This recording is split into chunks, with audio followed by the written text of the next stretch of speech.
Hey everyone, welcome to a new episode of the You Got the Ron Dude podcast. I'm your host, Ron Jammin. Thank you very much for tuning in. This episode going to be reviewing the latest Avatar Fire and Ash trailer. Dropped earlier today. I had no idea about it. With the marketing, I talked about this when I was reviewing the first trailer. Like, where's the marketing budget? Usually a year before the movie at least, you put out a teaser, get people talking. Some shots like Jake being captured or turning himself into the humans, I like that.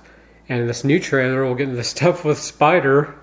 You think like, well, he probably never tested if he could breathe without the mask. But things like that. But as big as the budgets are for these movies, and the gap, that huge gap between 1 and 2, is like, it didn't really pay off.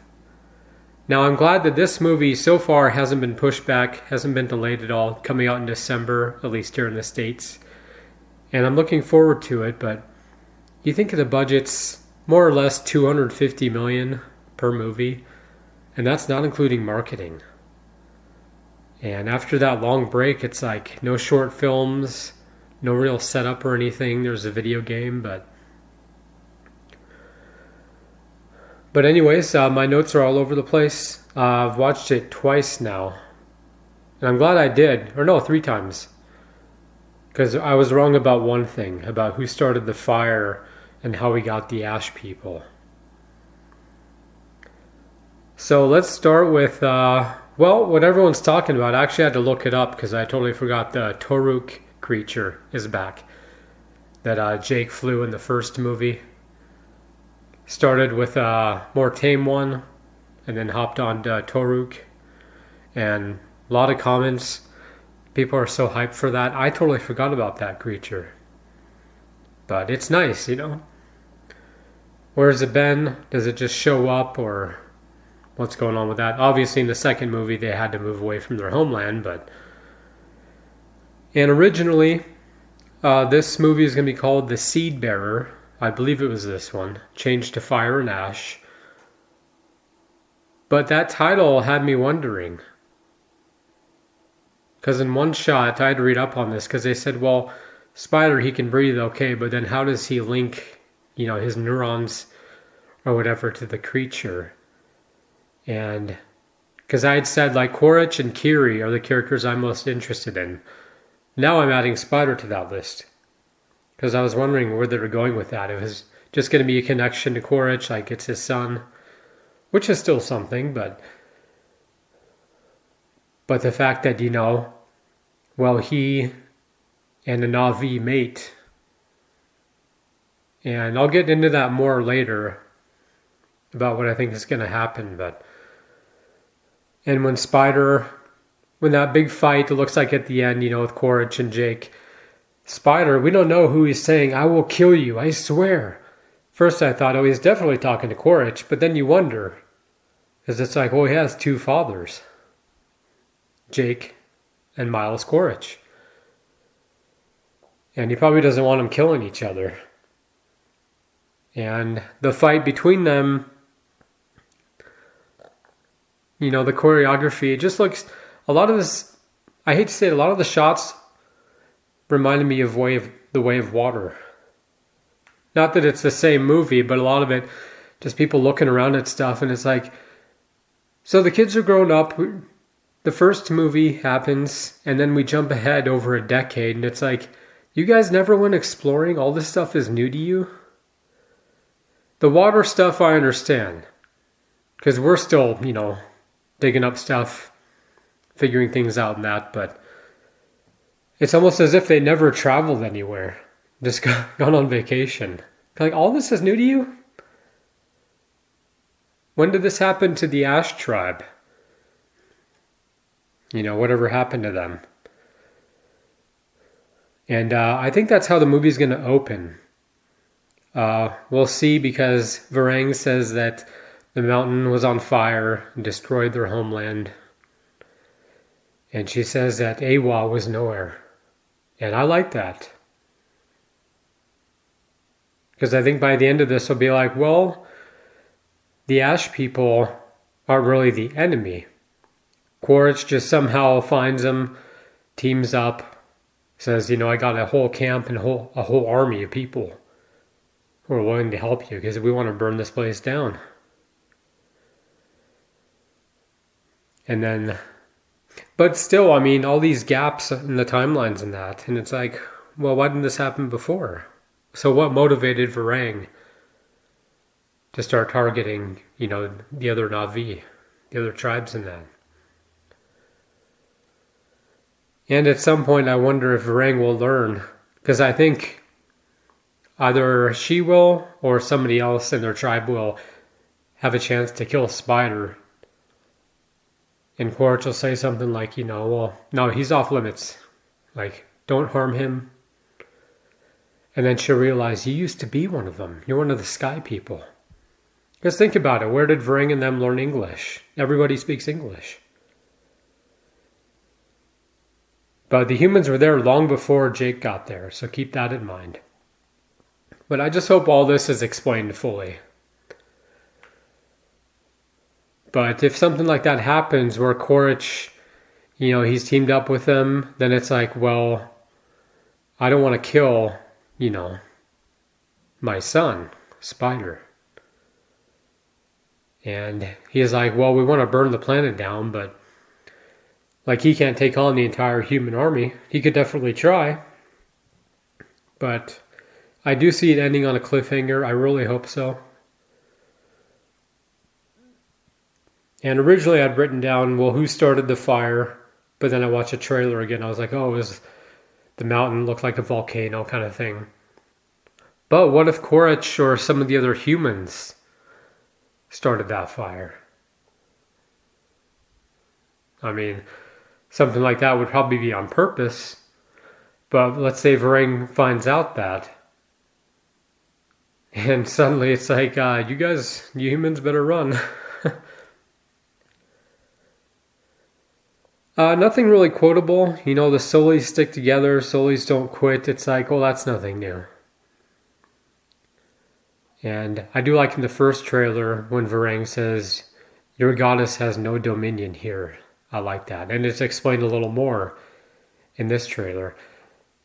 Because I hope you find out, well, maybe Awa did what it could to save all of the people who became the Ash people. Because obviously a lot of them survived, or some of them I should say. But something like that, either was a natural disaster or the humans did it, I think.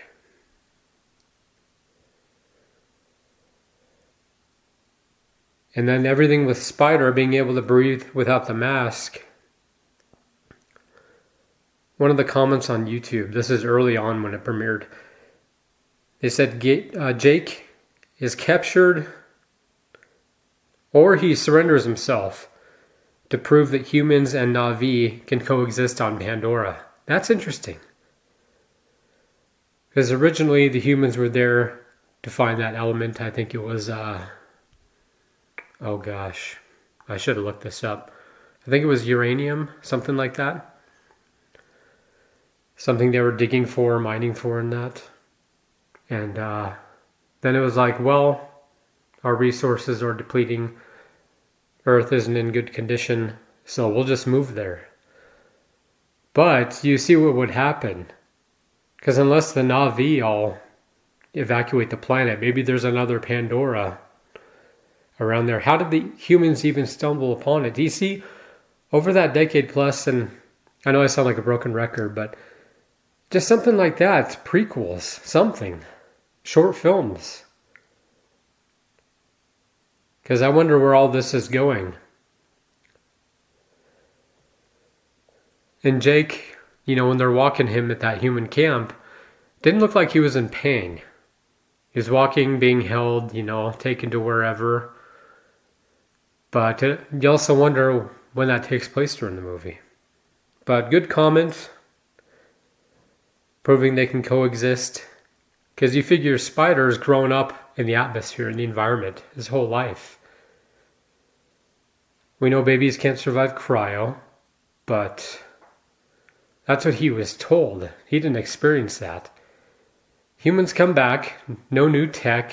They have boats with the tops down and no advanced weaponry or anything. But you wonder if babies could survive cryo. Like, would Spider want to see Earth? Because people are saying, in 4 and or 5, we're going to head back to Earth. And also in the trailer, it looks like at one point Spider is unconscious or just lying down, closing his eyes, and gets an avatar body. Kind of like Jake permanently bonded with his at the end of the first one. But I think that's if maybe he suffers the same kind of fate as Jake in the first one. He gets shot or something, bleeding out, and then he transfers into an avatar.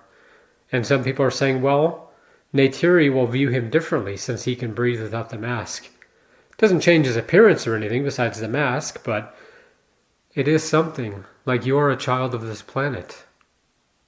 And maybe they'll explore aspects of racism, I don't know.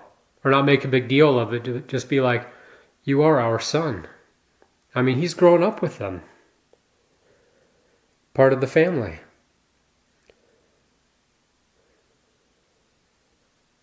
Let's see, I'm sure we'll get at least one more trailer. But, beginning of this year into midsummer, it's like, comes out less than a year. Where are the trailers? Where's the build-up, the hype? Fire and Ash, they announce, and it's like, okay, where's the footage, though? So I figured Cameron and team had their marketing roll out already. Like, okay, so this long gap and then 3 years in between the sequels. Okay.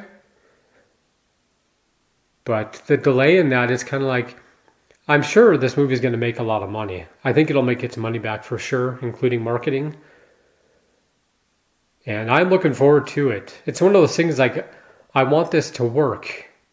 But it's like watching somebody play a video game and you're like, oh no, go back, A, press X. No, not that X button, the other one.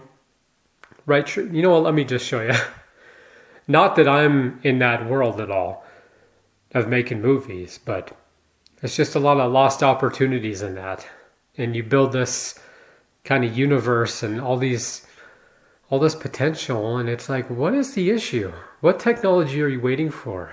That's not an issue. But The Way of Water, visual masterpiece. But the story, it's kind of like, okay, so we won again. Is that it? A sequel? For what? We don't know what the humans are doing. They come back but anyways. Again, with the marketing, with this trailer, I had no idea it was dropping, this morning. Now, there could have been posts on social media, but it's like, well, I'm subscribed to those channels and follow those things, and maybe it just slipped past me. But point being, in this trailer, I wanted to see more of stuff like, Jake getting captured or surrendering, Spider, because it looks like when I talked about the first trailer, he falls and doesn't die, but his mask fails. And I'm guessing, if you ever saw that movie, I think it was Red Planet. Shout out to Val Kilmer, Tom Sizemore, rest in peace, Carrie-Anne Moss, and oh gosh, Ben. I'm drawing a blank on his last name. But anyways, Red Planet, spoiler alert by the way, this movie came out about 25 years ago. But at one point, one of them, I think it was Val's character actually, who was injured in that. And they're like, no, don't mess with your helmet, because I think it was cracked or something. Takes it off and he can breathe just fine. His skin is fine. No like mutation or anything. But I really like that in the trailer.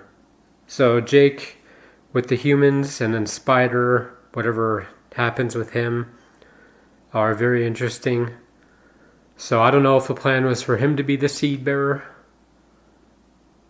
as far as a hybrid of the Na'vi and humans. Because we don't know who his mother is or was. That'll be interesting. And then everything with Kiri, connection to Awa,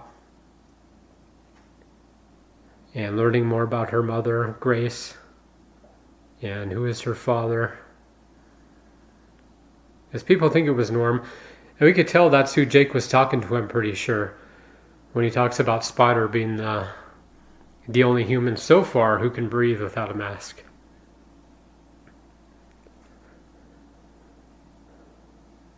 But, yeah, I'm hoping for a cliffhanger ending, definitely. And coexisting, it's kind of like, well, the humans are already there. They have to wear their masks. And, again, there's just a lot of opportunity for story to be like, well, have they been testing? Like, well, these are all the levels we're picking up of this and that. And maybe that element they were looking for in the first one that, again, I might be wrong, uranium. Maybe that was causing breathing issues for the humans. I don't know. I guess we'll see. But it'll be interesting because I want this movie to set up 4 and 5. Cliffhanger ending, like I said. But I think it looks really good. I'm hoping it's great. I think it has potential to be. Because you have all the Na'vi, you have, the different tribes, and then the humans, and Quaritch. I could see him breaking down, being like, don't kill Spider. Don't kill him, that's my kid right there. You lay a hand on him, and I'll burn you guys, the rest of you to the ground. Maybe Quaritch started the fire years ago, who knows? Because things have changed, and it's like, well, if you want to burn the planet down, obviously coexisting with humans, it's like, well, if we don't have any land, what's going to happen? It becomes a water world.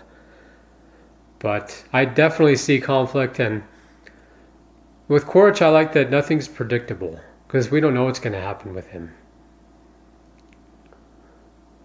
Because maybe, he'll spill the beans, and he'll say, they're going to kill a Spider, and he says, wait. He starts tearing up and says, I don't want him ending up like me. They'll say, what do you mean? Like he gets hit with an arrow. Or multiple arrows. And then, he reveals that, well, he used to be human. Like that's his original form. And then he has a better understanding of, coexisting on that planet. And it's kind of like, you figure to reach a point like, what exactly is my mission? Like we're sent here to do this, and then that happens. I'm sent back, and I forgot to write this down. I'm glad I thought of it. The recombinant thing, I like that. Because they had the drives of the soldiers backed up on USB things. And it's simple, the explanation. But you also figure, well, if you're going to send them in, why wouldn't you have them infiltrate camps? Kind of like Jake did. Because that's what a lot of the first movie is about. And then they're wary of him, like, are you one of the sky people? With Quaritch and his team, they're just, they meet with the general and then they just go right into combat and that. And it's like, well, really? Because what about human avatars? I'm sure those exist somewhere. Just send him back and say we can remove the scars. But I'm just thinking out loud. But I thought that was the purpose with them.